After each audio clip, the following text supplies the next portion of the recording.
तर खालिद का शिवाजी हा चित्रपट वादाच्या भोवऱ्यात सापडलेला आहे। चित्रपटाआडून शिवरायांची बदनामी होत असल्याचा आरोप केला जातोय। त्यामुळे काही शिवप्रेमींनी या चित्रपटावर आक्षेप घेतलाय। तसंच इतिहासातले काही चुकीचे दाखले वापरत खोटा इतिहास मांडल्याचा आरोप हिंदू महासभेच्या आनंद दवे यांनी केलाय। महाराजांच्या सैन्यात किती मुस्लिम होते याबाबत चुकीची माहिती दिल्याचाही आरोप त्यांनी केलाय। इतिहासाचा विपर्यास केल्यामुळे हा चित्रपट चालू देणार नाही अशी भूमिका हिंदू महासभेने घेतली आहे।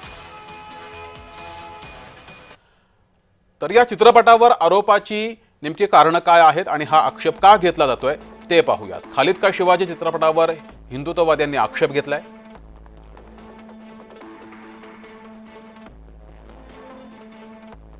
चित्रपटामध्ये इतिहासाची चुकीची मांडणी केल्याचा आरोप हा हिंदुत्ववाद्यांकडून केला जातोय।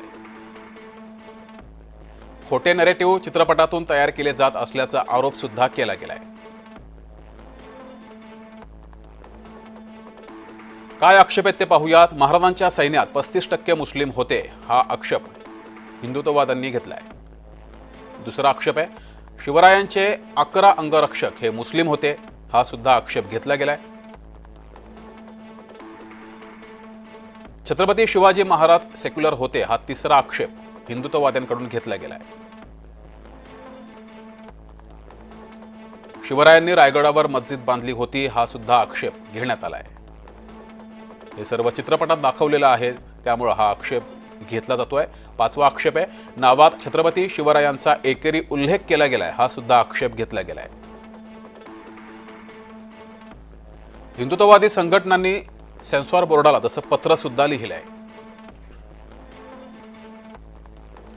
हिंदू महासंघानं चित्रपट निर्मात्याला सुद्धा पत्र लिहिलंय। हिंदू महासंघ अधिक आक्रमक झालाय। हा चित्रपट प्रदर्शित होऊ देणार नाही अशी भूमिका घेतली आहे। चित्रपटावर बंदी न आणल्यास आंदोलनाचा इशारा सुद्धा हिंदू महासंघानं दिलाय। चित्रपटगृहांना चित्रपट न दाखवण्याचं आनंद दवे यांनी आवाहन केलंय।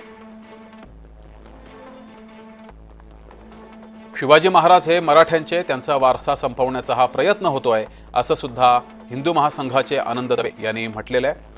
खऱ्या राज्याचा आणि राजाचा कोणताच मजहब नसतो, तो जगाचा मजहब मानतो असं सुद्धा त्यांनी म्हटलंय। चित्रपटातील या संवादावर हिंदुत्ववादी संघटनांनी आक्षेप घेतलाय।